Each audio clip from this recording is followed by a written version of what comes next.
How many pounds are pushing on the water? 15. How many pounds are pushing on the candle? 15. Somebody explain to me how a candle works. Oh, Or how fire works, I guess. Oh.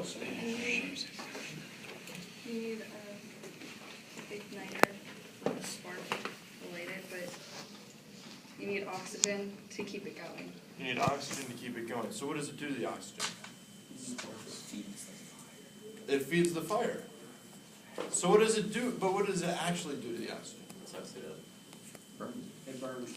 It burns it and it converts it to, what do you guys see? Heat, carbon, Heat, carbon monoxide, and it turns some of it into ash, right? Yeah. You guys can see it. Like if you look above, if you light a candle in your house, you look above the candle, what do you see? Black smoke. Black smoke. Smoke is just tiny little dust particles, or tiny little carbon particles of burn. So, when we light this,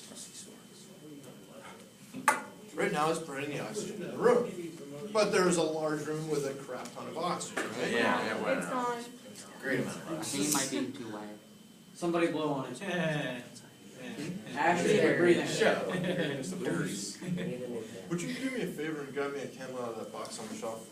Is that why you have all these candles? It seems like a whole bunch just kind Barah, of we chill. have like No wonder it's like Oh, this. yeah. Rise. we could have gotten different ones.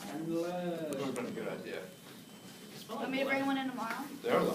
Lemon. Dude, those are the ones I that love I lemon. put my nose right to.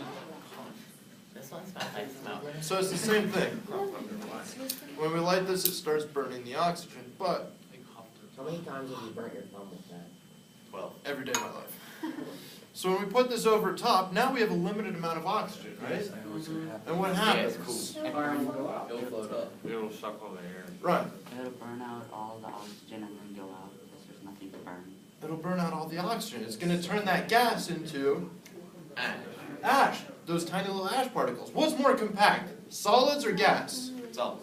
Solids. So it takes this spread out gas, and what does it do? Change it into salt. It compacts it into a solid. And when it does that, what does that do to the pressure inside the container? Raises it.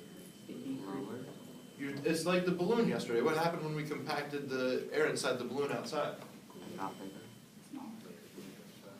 When we compacted the air, it makes it smaller. It lowers the pressure, right? So when we lower the pressure, Yes, this looks cool. It floats. Oh, you guys see it rise? it's so Yeah, magical. something's cool. Why? It's magical. Because when the candles basically it burns up all the oxygen and snuffs out and basically sucks the water up into the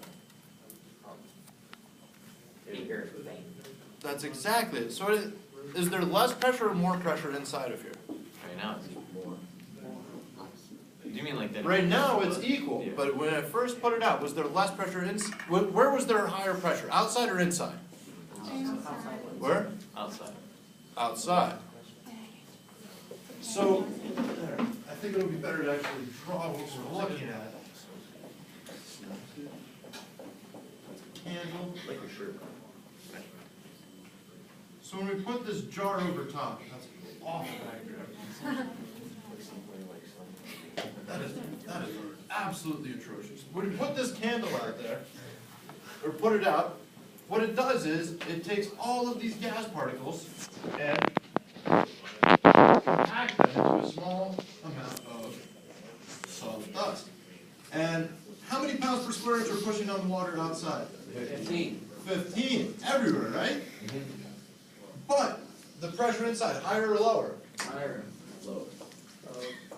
It lowers the pressure in here. So give me a number, just 12, that works. 12 pounds per square inch. So where is pressure higher, outside or inside? Outside. And what's that do to the liquid? Objects, any mass, is pushed from areas of higher pressure, holy crap, to lower pressure. So it literally pushes the water up into the container. You guys with me? Yeah. Always pushed, always pushed. We do it again? Yeah. Because it's kind of cool to watch. Yeah. So that's 15 pounds. It is until it burns up the oxygen, until it compacts it, and that lowers the pressure. Once it lowers the pressure, it has to equalize. So water is pushed up in until it's equalized. So that's what happens. Water was pushed up to try to balance out those pressures. Yeah. May I like the camera? No. Yes. Dude, I've lit more things on fire than you have. That As far as we know. We don't like it. Yeah. Talking to me? Houses, people, cats, you know. I might. I like lighting things on Let fire. it ride. Wait, so. That's some awesome magic. Cool, right? Yeah. So basically, It suffocates it. Even more than suffocates, I don't like that term because what it does is it uses up all of the oxygen. It takes all of the oxygen and it converts it into something smaller. So it takes this spread out gas and it converts it. You see the smoke in there? Smoke is solid. It's tiny solid particles. Well, you use a lot of oxygen, I have to say. That's like one good breath. Did you know fire doesn't have a shot? Kind of cool, right? I know I have a picture. That's why in movies it's fire is kind of shine out. We got water. No. Yeah, why don't you try?